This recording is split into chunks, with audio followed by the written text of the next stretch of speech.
Students, রেজুভেনেশনে সকলকে স্বাগত জানাচ্ছি। আমি দেবজ্যোতি মুখার্জি। অনেক দিন হলো তোমাদের এই চ্যানেলে কোনো ক্লাস দেওয়া হয়নি, প্রবলেম হয়েছিল, ওই জন্য আমরা ক্লাস দিতে পারিনি। তো এখন আমরা কিছু জেনারেল নলেজের উপর অবজেক্টিভ ক্লাস নিয়ে আলোচনা করব। মানে রেগুলারলি আমরা অবজেক্টিভ ক্লাস নিয়ে যদি আলোচনা করি, আই থিঙ্ক যে তোমাদের এতে করে আরও ইমপ্রুভমেন্ট আরও ভালো হবে। ওকে, কারণ জেনারেল ক্লাস নিয়ে যদি অবজেক্টিভ ক্লাস নিয়ে আলোচনা করি তাহলে ডেপথও বাড়বে এবং সেইগুলো আমরা ডিসকাস করবো সরলি, এবং বিভিন্ন চ্যাপ্টার ওয়াইজ অবজেক্টিভ ক্লাস নিয়ে আলোচনা হবে। এক একটা ক্লাসে 20-25টা কোশ্চেন নিয়ে আমি আলোচনা করব, এবং কোনো মিসলেনিয়াস ক্লাসও হবে। তাতে করে দেখা যাবে যে বিভিন্ন সাবজেক্ট থেকে 5টা-6টা করে প্রশ্ন থাকবে, এবং সাবজেক্ট ওয়াইজও আমরা জেনারেল নলেজ অবজেক্টিভ এমসিকিউ নিয়ে আলোচনা করবো। ওকে, আজকে আমরা ফার্স্ট ক্লাস করাবো অবজেক্টিভ জেনারেল নলেজের। ফার্স্ট ক্লাসে প্রথম প্রশ্নটা কি আছে? প্রথম প্রশ্ন আছে, study of pollen grain is called. Pollen grain, pollen কি না? Pollen is a powdery substance. Okay, তো স্টাডি অফ পোলেন গ্রেইন, পোলেনটা কি? What is pollen? না, pollen is a powdery substance. Pollen is a powdery substance, পাউডারের মতো দেখতে এক ধরনের substance, clear? which produces male gametes, যেটা মেল গ্যামেটস তৈরি করতে সাহায্য করে, ক্লিয়ার? তো এই পোলেন গ্রেন সম্পর্কিত স্টাডিকে কি বলে? অপশান এ আছে পোমোলজি, অপশান বি আছে পলিনোলজি, অপশান সি আছে ফোকোলজি, অপশান ডি মাইক্রোলজি। অপশান এখানে অ্যান্সার হবে অপশান বি, দ্যাট ইজ পলিনোলজি। পলিনোলজি। বাকি যে অপশানগুলো আছে আমরা দেখতে পাচ্ছি। অপশান এ তে কি রয়েছে? অপশান এ তে রয়েছে পোমোলজি। পোমোলজি মানে আমরা অনেকেই জানি, পোমোলজি মানে হলো কি না, স্টাডি অফ ফ্রুটস, ফল সম্পর্কিত স্টাডিকে পোমোলজি বলা হয়ে থাকে। ফোকোলজি এবং মাইক্রোলজি এই দুটো আছে। মাইক্রোলজিটা বেসিক্যালি পরীক্ষায় পড়ে থাকে, আমরা দেখেছি। Mycology means the study of fungi. Option D তে রয়েছে mycology, study of fungi is called mycology. Fungi সম্পর্কিত আলোচনা, অর্থাৎ বিজ্ঞানের যে শাখায় ফাঙ্গি সম্পর্কিত আলোচনা হয়, অর্থাৎ শেষের দিকে লজি কথাটা থাকা মানেই ওটা একটা স্টাডি, ক্লিয়ার? যেমন বায়োলজি আছে, সার্পেন্টোলজি আছে, প্যালিয়েন্টোলজি আছে। ওকে, নেক্সট প্রশ্ন আমরা চলে আসছি। 2 নম্বর প্রশ্ন বলেছে, আই অফ পটেটো আর, আলুর যে চোখ সেটা কি ধরনের? বার্ড। বার্ড মানে what do you mean by bud? দেখো, প্রথমে প্রশ্নটা আমি আগে আলোচনা করে দিই, তারপরে আমি এটাকে থরলি ডিসকাস করছি। আই অফ পটেটো আর apical bud, axillary bud, adventitious bud, extra axillary bud. Okay, আলুর চোখ অপশান হবে, অ্যান্সার হবে অ্যাক্সিলারি বার্ডস। ওকে, এবার আমি তোমাদের বার্ড সম্পর্কিত আলোচনা করছি। বার্ড কি না, bird is an immature structure. Immature structure. Immature নয়, সেটা undeveloped, developed নয়, undeveloped structure, ক্লিয়ার? যেটা থেকে কি হয় না, which turns into a developed structure বা bodily structure, যেটা থেকে একটা বডি তৈরি হয়, ক্লিয়ার? তাহলে বার্ড কি না, একটা ইম্যাচিওর স্ট্রাকচার যেখান থেকে একটা বডিলি স্ট্রাকচার তৈরি হয়। বার্ড বিভিন্ন ধরনের হয়, এখানে অপশানে আছে তোমাদের, দেখো। যেমন অপশানে আছে এপিক্যাল বার্ড, যেটাকে টার্মিনাল বার্ড বলা হয়। ধরো একটা গাছ, একদম টিপ অফ দ্য স্টেম, কাণ্ডের একদম টিপে যে বার্ডটা লক্ষ্য করা যায় সেটাকে বলা হয় apical bud. This is also called terminal bud. এবং যে বার্ডগুলো, এটা যদি গাছ হয়, এটা যদি কাণ্ড হয়, এটা যদি পাতা হয়, এই কাণ্ড এবং পাতা যেখান থেকে পাতাটা শুরু হচ্ছে, এইটাকে কর্নার, এই কর্নারটাকে বলা হয় অ্যাক্সিল। এই অ্যাক্সিলে যে বার্ড লক্ষ্য করা যায় সেই বার্ডটাকে বলা হয় অ্যাক্সিলারি বার্ড। এটা থেকে কি হয় না, নতুন স্টেম তৈরি হতে পারে। ওকে, তাহলে আলুর যে চোখ সেটা অ্যাক্সিলারি বার্ড, কারণ ওখান থেকে নতুন স্টেম উৎপন্ন হয়। আরো 2 ধরনের বার্ড আছে যেগুলো প্রশ্ন তোমাদের অপশন আছে, তার মধ্যে ইম্পর্টেন্ট অ্যাডভেন্টিসাস বার্ড। অ্যাডভেন্টিসাস বার্ড যে কোনো জায়গায় লক্ষ্য করা যায় গাছের, তাতে গাছের ট্রাঙ্ক অর্থাৎ সুঁড়েতেও লক্ষ্য করা যেতে পারে বা পাতাতেও লক্ষ্য করা যেতে পারে। ওকে, নেক্সট প্রশ্ন আমরা চলে আসবো। Study of cancer is called, option A osteology, option B oncology, option C karyology, option D রয়েছে nephrology. Study of cancer, cancer সম্পর্কিত স্টাডিকে এক কথায় কি বলে? ইয়েস, তোমরা যেটা ভাবছো সেটাই answer. This is called oncology, oncology. Okay, যিনি ক্যান্সার সম্পর্কিত আলোচনা করেন তাকে কি বলা হয়? না oncologist. Okay, that is study of cancer. This will be the answer. Answer is option B. Answer কি? Option B. Clear? That is oncology. এখানে আরো কয়েকটা অপশন রয়েছে, যেমন অস্টিওলজি। অস্টিওলজি কথাটার মাধ্যমে আমরা পরিষ্কার বুঝতে পারছি। Option A osteology is the study of bones and skeleton, হাড় এবং কঙ্কাল সম্পর্কিত আলোচনাকে বলা হয় অস্টিওলজি। অপশন বি তো আমরা অ্যান্সার পেয়ে গেলাম। অপশন সি রয়েছে karyology, option D nephrology. Option C karyology. Karyology কথাটার মাধ্যমে কি সম্পর্কিত স্টাডি লুকিয়ে আছে? ওকে, ক্যারিও কথাটার অর্থই হচ্ছে নিউক্লিয়াস, তাহলে স্টাডি অফ নিউক্লিয়াস, কোষের যে nucleus, that is called karyology. That is study of nucleus, that may be its structure, its formation and etc. Option D তে রয়েছে nephrology, that is study of নেফ্র। নেফ্র কথাটা কোথা থেকে এসেছে? নেফ্রন থেকে। নেফ্রন কি? না বৃক্কের গঠনগত কার্যগত একক। তাহলে স্টাডি অফ কিডনি, কিডনি সম্পর্কিত আলোচনা, that may be its formation, its function, কিডনির কি কি সম্পর্কিত আলোচনা হয়, function and its disorder। Okay, অর্থাৎ দিস ইজ কল্ড যে নেফ্রোলজি। ক্লিয়ার? নেক্সট প্রশ্ন আমরা চলে আসছি। Who among the following proposed that atom is indivisible? এদের মধ্যে কে বলেছিলেন যে অ্যাটমকে ভাঙা যায় না? অ্যাটম মানে পরমাণু, যাকে ভাঙা যায় না। Option A Dalton, option B Berzelius, option C Rutherford, option D Avogadro. Answer হবে কি?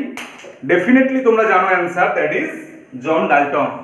ওকে, ডাল্টন বলেছিলেন যে অ্যাটম ইজ ইনডিভিজিবল। ডাল্টনের পরমাণুবাদে আমরা পড়েছিলাম, তার মধ্যেই ছিল যে অ্যাটমকে ভাঙা যায় না, ডাল্টন বলেছেন। অবশ্যই তাই। দেখো একটা অ্যাটম, অ্যাটম কি? অ্যান্সারটা কি হলো আমাদের এখানে? না ডাল্টন। ওকে, অপশন কি আছে? Dalton, option A. অ্যাটম কি একটুখানি জাস্ট বলে দিচ্ছি। অ্যাটম হচ্ছে ইনডিভিজিবল পার্ট। কি না? ইনডিভিজিবল পার্ট। ওকে, কোনো একটা এলিমেন্টের ইনডিভিজিবল পার্ট হচ্ছে অ্যাটম, অর্থাৎ একটা এলিমেন্ট অ্যাটম নিয়ে গঠিত। যেমন অক্সিজেন পরমাণু, আর অক্সিজেন গ্যাস O2, এটা মলিকিউল, কারণ দুটো অক্সিজেন জয়েন করে অক্সিজেন O2 তৈরি করেছে। ক্লিয়ার? এই টুটা কি না? টুটা হলো অক্সিজেনের অ্যাটমিসিটি। কি? অ্যাটমিসিটি। যেমন ওজন O3, 3টাও অ্যাটমিসিটি। ক্লিয়ার? সো এখানে দেখো অক্সিজেন এটা অ্যাটম। একটা অ্যাটম কি কি নিয়ে গঠিত? না একটা অ্যাটমের অনেকগুলো সাব অ্যাটমিক পার্টিকেল রয়েছে, যেমন তার মধ্যে যেগুলো fundamental sub atomic particle. Atom কি নিয়ে গঠিত? না সাব অ্যাটমিক পার্টিকেল নিয়ে গঠিত। আমি জাস্ট অ্যাটম সম্পর্কে আলোচনা করছি, এখান থেকে আরো প্রশ্ন তোমরা অনেক কিছু করতে পারো যদি আসে। সাব অ্যাটমিক পার্টিকেল কি না? যেগুলো ফান্ডামেন্টাল সাব অ্যাটমিক পার্টিকেল। কি কি না? প্রোটন রয়েছে, নিউট্রন রয়েছে, এই দুটোকে একসঙ্গে বলা হয় নিউক্লিয়ন। কেন বলা হয় সেটা আমি পরে বলছি, নিউক্লিয়ন। আর একটা সাব অ্যাটমিক পার্টিকেলের নাম কি? ইলেকট্রন। ক্লিয়ার? প্রোটন এবং নিউট্রনকে নিউক্লিয়াস কেন বলা হয়? না পরমাণুর কেন্দ্রে কেন্দ্রক বা নিউক্লিয়াস থাকে এবং তাতে শুধুমাত্র প্রোটন এবং নিউট্রন থাকে। প্রোটন এবং নিউট্রন থাকে, ঠিক এই রকম ভাবে প্রোটন এবং নিউট্রন থাকে। নিউক্লিয়াসের যে ভর সেই ভরটার জন্য এই প্রোটন এবং নিউট্রনই একমাত্র দায়ী। ক্লিয়ার? এর মধ্যে আমি ছবি এঁকে তোমাদের বুঝিয়ে দিলাম যে প্রোটন এবং নিউট্রন মিলে এই নিউক্লিয়াসটা তৈরি হয়। ক্লিয়ার? এবং এই নিউক্লিয়াস প্রোটন এবং নিউট্রনের মধ্যে যে যোগ বা যে বল কাজ করে, যে বলের মাধ্যমে একে অপরকে ধরে রাখে, সেই বলটাকে বলা হয় নিউক্লিয়ার ফোর্স। কি বলা হয়? Nuclear force. এই নিউক্লিয়াসকে বেষ্টন করে থাকে চারদিকে এরকম ভাবে, কি থাকে? এরকম ভাবে electron. Clear? Electron electron electron বেষ্টন করে থাকে। ক্লিয়ার? তাহলে ইলেকট্রন এবং প্রোটন এদের মধ্যে কি বল কাজ করে? যে বল কাজ করে সেই বলটাকে বলা হয় ইলেকট্রোম্যাগনেটিক ফোর্স, ইএমএফ। তাহলে ইলেকট্রন প্রোটনের মধ্যে ইলেকট্রোম্যাগনেটিক ফোর্স আর নিউট্রন প্রোটনের মধ্যে নিউক্লিয়ার ফোর্স কাজ করে। কোন ফোর্সটা বেশি শক্তিশালী? না nuclear force is stronger. Clear হলো ব্যাপারটা? নিউক্লিয়ার ফোর্স যদি স্ট্রঙ্গার না হয়, যদি ইএমএফ স্ট্রঙ্গার হয়, তাহলে কি হবে স্টুডেন্ট? তাহলে কিন্তু এই স্ট্রাকচার নিউক্লিয়াস এটা ডিকে হবে, অর্থাৎ atomic decay, radioactive decay, ভেঙে যাবে। ক্লিয়ার? এই বন্ধনটা ভেঙে যাবে। সো অ্যাটমকে কখনো ভাঙা যায় না, ইট ইজ ইনডিভিজিবল, এটা ডাল্টন বলেছিলেন। ক্লিয়ার? নেক্সট প্রশ্নে আমরা চলে আসছি। 5 নম্বর প্রশ্ন কি বলেছে?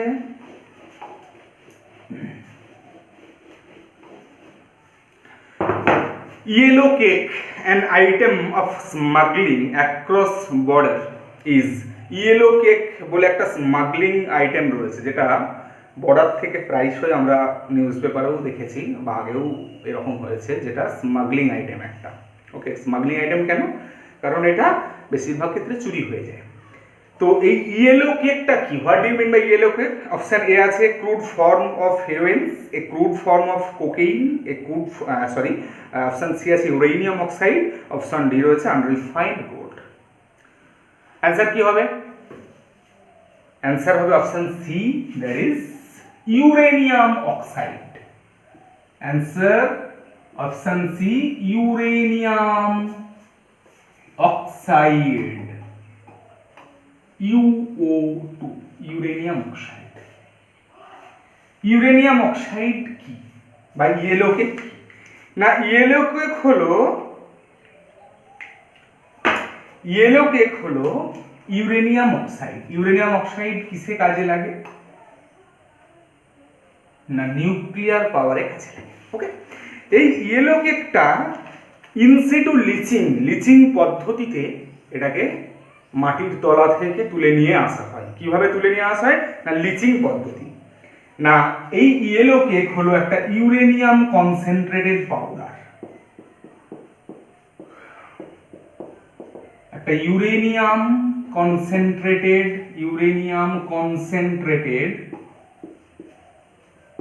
পাউডার, যেটাকে ইনসিটু কেন বলা হচ্ছে আমি পরে বলছি, ইনসিটু লিচিং, LEACHING, এই পদ্ধতিতে মাটির ওপরে নিয়ে আসা হয়। কি করা হয়? না ইউরেনিয়াম কনসেন্ট্রেটেড পাউডার যেটা মাটির তলায় রয়েছে সেখানে জল ইনজেক্ট করা হয়।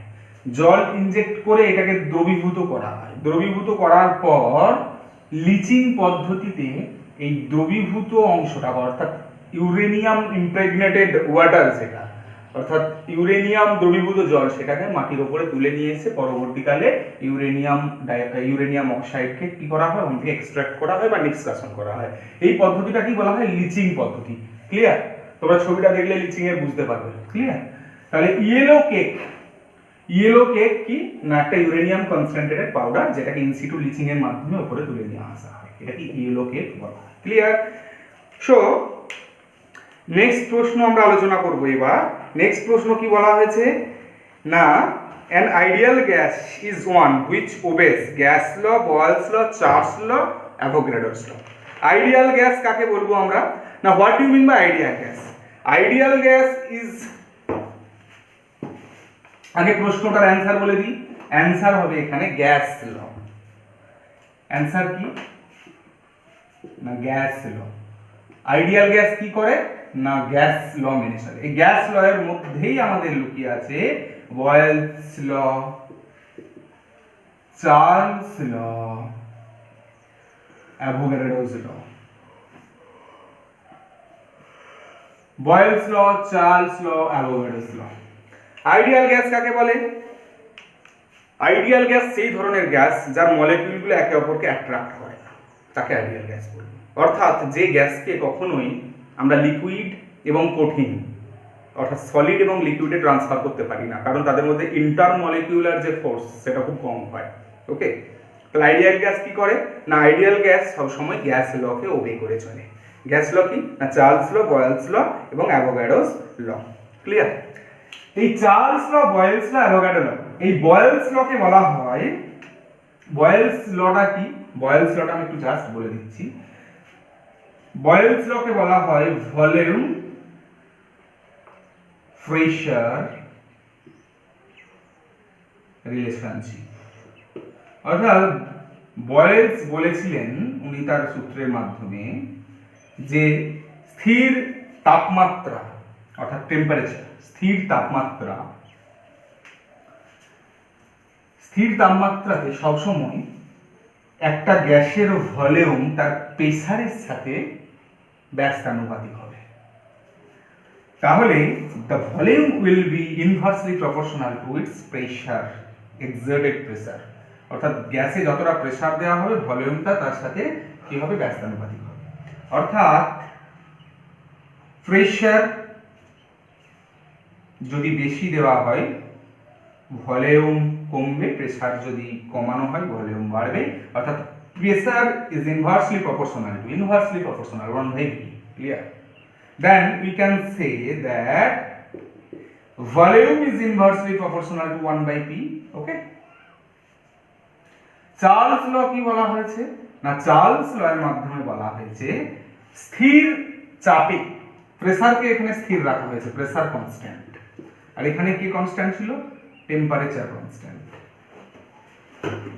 স্থির চাপে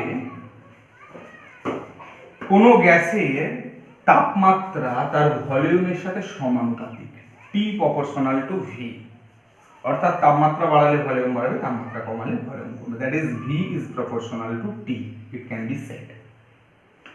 অ্যাভোগাড্রো ফর্মুলাতে বলা হয়েছে যে স্থির চাপ এবং স্থির তাপমাত্রায় equal quantity of gas contains equal number of molecules। অর্থাৎ স্থির চাপ এবং স্থির উষ্ণতায়, স্থির চাপ স্থির উষ্ণতায় equal quantity of gases contains equal quantity of molecule number of molecule, that is n। অর্থাৎ V proportional to n। অর্থাৎ ভলিউম যত হবে তার মলিকিউলের পরিমাণ তত। দ্যাট ইজ এই যে মলিকিউলের equal quantity of gas contains equal quantity of molecules. এই তিনটে সূত্রকে যদি আমরা একসাথে লিখি তাহলে কি আসবে না V proportional to NT by P 1/P, NT by P, NT by P। এই প্রপোর্শনালটা যদি এখান থেকে তুলে দেওয়া হয় V is equal to একটা কনস্ট্যান্ট আনবো R NT by P। এই R কি? That is universal gas constant. আর এর মান, আর কে বলা হয় ইউনিভার্সাল গ্যাস কনস্ট্যান্ট। আর এর মান কি হবে না 8.314 জুল মোল -1 K -1। আর এর মান universal gas constant that is R, আর এর মান হলো 8.314 জুল মোল -1 K -1। কোথা থেকে এলো এটা যদি দেখাতে হয় আমি অবশ্যই দেখিয়ে দিচ্ছি। R NT by P that is universal gas constant. তাহলে এখান থেকে R এর মানটা কি আসছে আমাদের না R এর মান হলো এটা। Clear? That is universal gas constant. তাহলে এই যে সূত্রটা, এই সূত্রটা মেনে চলে কে? না আইডিয়াল গ্যাস। ক্লিয়ার? বা পারফেক্ট গ্যাস। ওকে,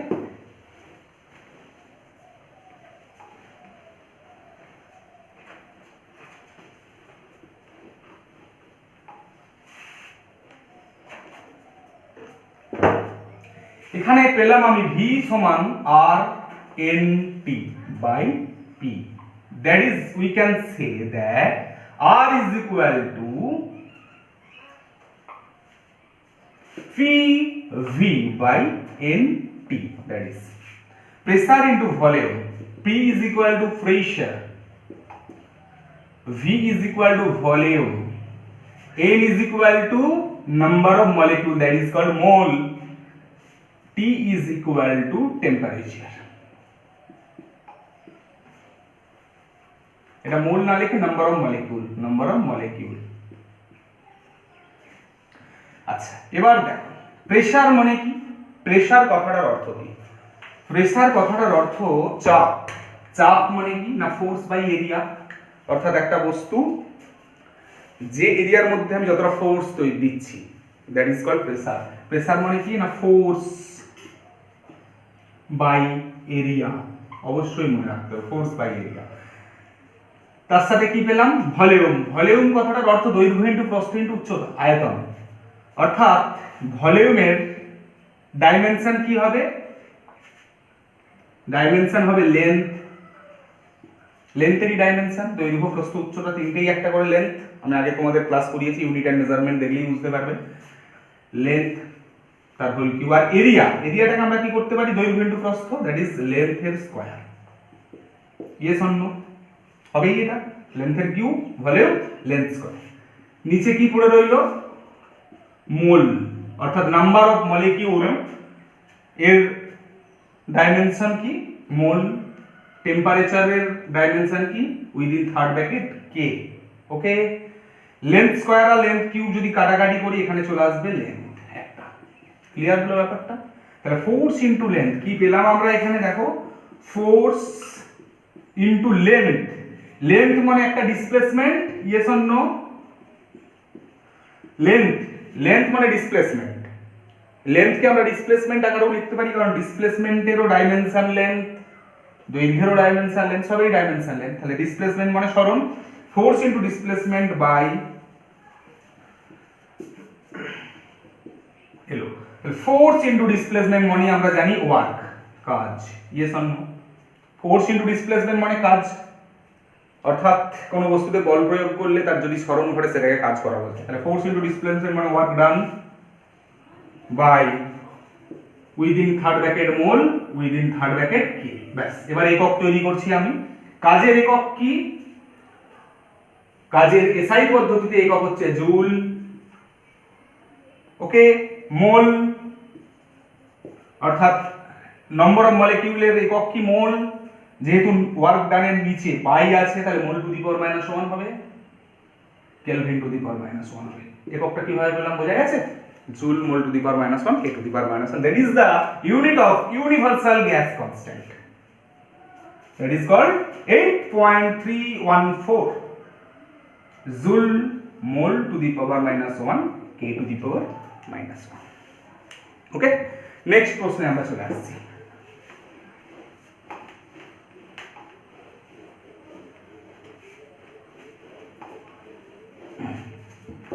নেক্সট কোশ্চেন কি বলেছে? না, নেক্সট কোশ্চেন বলা হয়েছে the superbug is used in controlling oil pollution. এই সুপারবাগটা কি?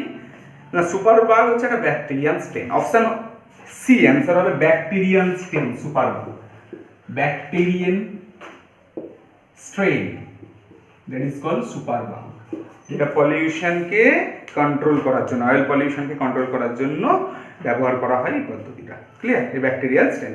পরের প্রশ্ন কি বলেছে? The concept of carbon credit is originated from which of the following. Carbon credit কথাটা কোনখান থেকে অরিজিনেট হয়েছে? Option A Kyoto protocol, option B earth summit, option C Montreal protocol, option D G8 summit.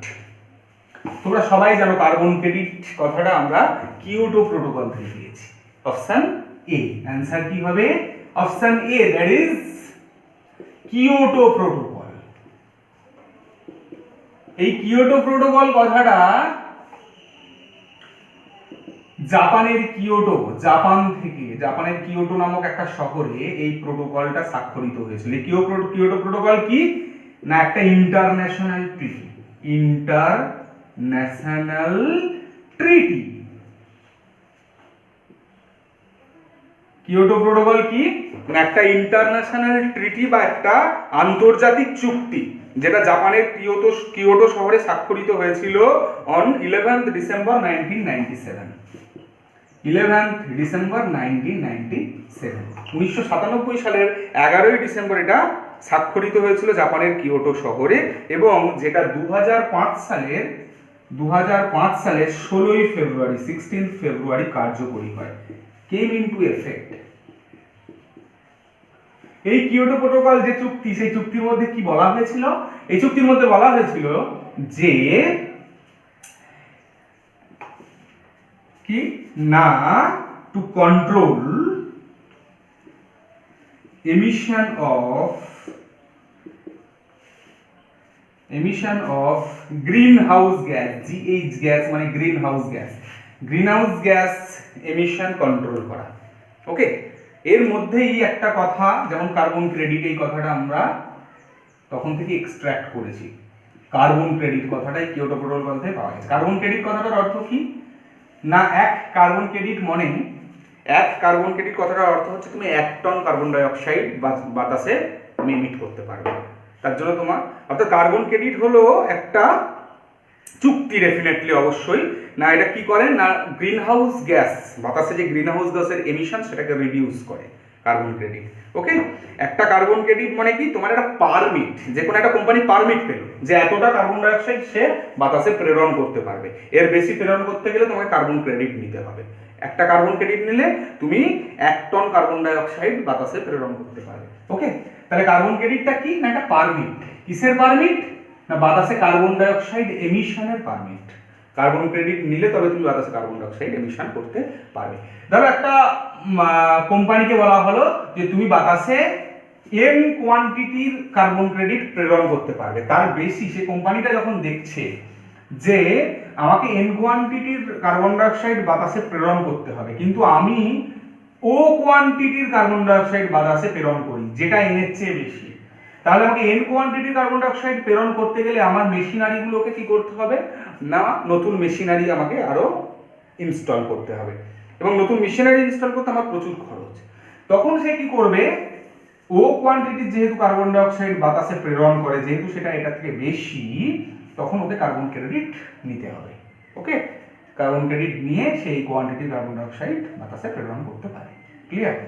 এটাই হলো carbon credit. Carbon credit মানে emission, মানে reduction in emission of carbon in air. Clear? এটা Kyoto প্রোটোকলের মাধ্যমে স্বাক্ষরিত হয়েছিল। আর একটা প্রোটোকল আমরা এখানে দেখতে পাচ্ছি, খুব ভালো করে দেখো স্টুডেন্টস, এখানে দেওয়া আছে আরেকটা, দ্যাট ইজ মন্ট্রিল প্রোটোকল।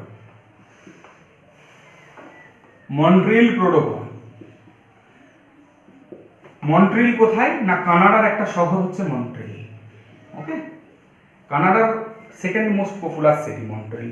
এখানেও একটা প্রোটোকল, মন্ট্রিল প্রোটোকল, যেটা 1987 সালে 1987 সালে স্বাক্ষরিত হয়েছিল। কি জন্য স্বাক্ষরিত হয়েছিল? এটাও একটা international treaty. It was signed to control the gases, control the emission of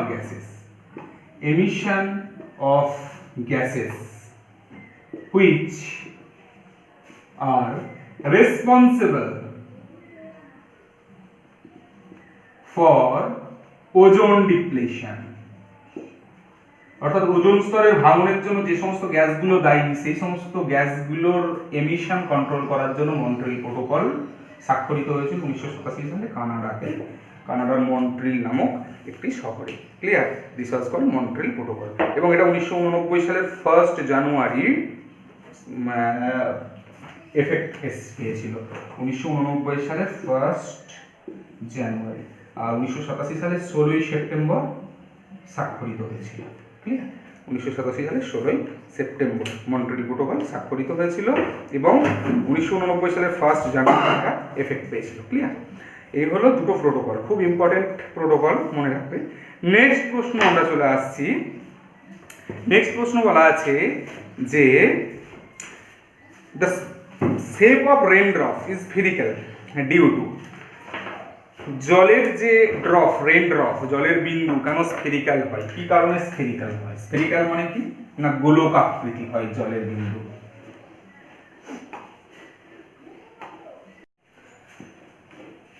The shape of raindrop is spherical due to option A viscosity, option B surface tension, option C elasticity, option D gravitation. রেইনড্রপ অর্থাৎ বৃষ্টির জল, বৃষ্টির জলের যে drop বিন্দু কেন spherical হয়? তোমরা জানো এটা পৃষ্ঠটানজনিত কারণে রেইনড্রপ স্ফেরিক্যাল হয়। অ্যান্সার কি হবে? Option B, that is surface tension. Okay, এই কারণে বৃষ্টির জল স্ফেরিক্যাল হয়। সারফেস টেনশন কথাটার অর্থ কি? বাংলায় বলা হয় পৃষ্ঠ টান। পৃষ্ঠ, পৃষ্ঠ কথাটার অর্থ সারফেস, টান কথাটার অর্থ টেনশন। পৃষ্ঠটান কি বা সারফেস টেনশন কি? ST, that is surface tension. ST is a property of liquid. লিকুইডের একটা প্রপার্টি যার কারণে by virtue of which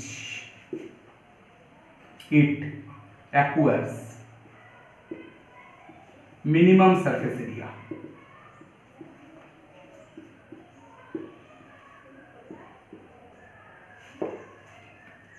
ধরো একটা ইলাস্টিক সাবস্ট্যান্স, ইলাস্টিক, সেটাকে আমি কিছুটা স্ট্রেচ করলাম।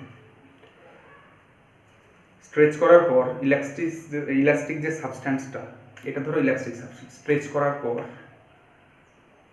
এই দিকের ফোর্স সবসময় এক্সার্ট হবে এই দিক দিয়ে, এই প্রান্ত সবসময় ফোর্স দেবে কোন দিকে? এদিকে। ছেড়ে দেওয়ার সাথে সাথে পরস্পরের দিকে এসে আগের অবস্থায় ফিরে আসবে। অর্থাৎ water molecule, this molecule exert force towards this molecule exerts force toward this molecule, therefore they want to acquire minimum surface area.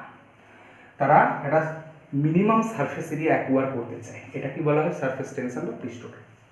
In case this is a container, there is some water,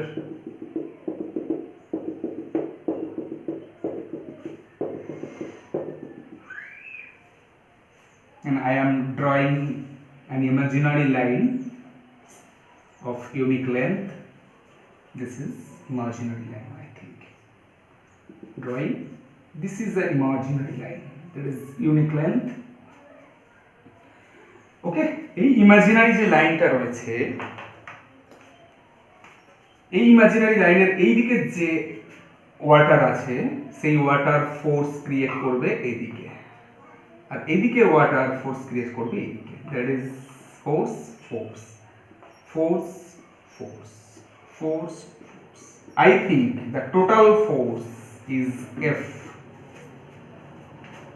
and this is the unique length, that is L. Therefore, surface tension is equal to force by length. This is called also work done by change in area.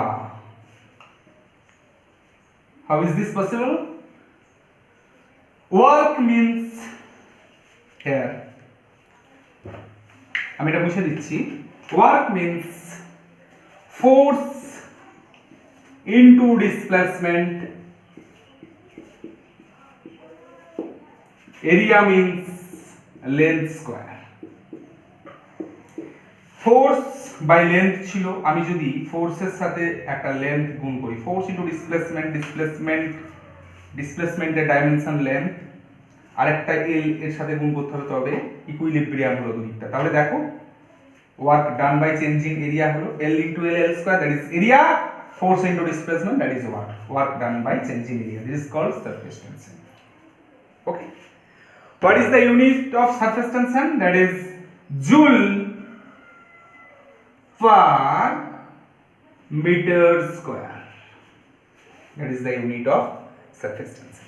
Joule per meter square. What is the unit of work? No, that is joule. And what is the unit of length? That is meter. What is the CGS unit of surface tension? What is the SI unit of surface tension? That is joule per meter square. SI পদ্ধতিতে কাজের একক joule, SI পদ্ধতিতে লেন্থের একক metre, joule per metre square. CGS পদ্ধতিতে surface টেনশনের একক কি হবে? CGS পদ্ধতিতে কাজের একক কি? আর্ক। CGS পদ্ধতিতে এরিয়ার একক কি? সেমি স্কয়ার। দ্যাট ইজ লেন্থের একক। CGS পদ্ধতিতে লেন্থের একক কি? সেন্টিমিটার। তাহলে চেঞ্জ ইন এরিয়া বলেছে সেন্টিমিটার ইনটু সেন্টিমিটার সেমি square. This are the units of surface tension. Okay okay, আমরা স্টুডেন্টস আজকে এই কটা কোশ্চেন আলোচনা করলাম।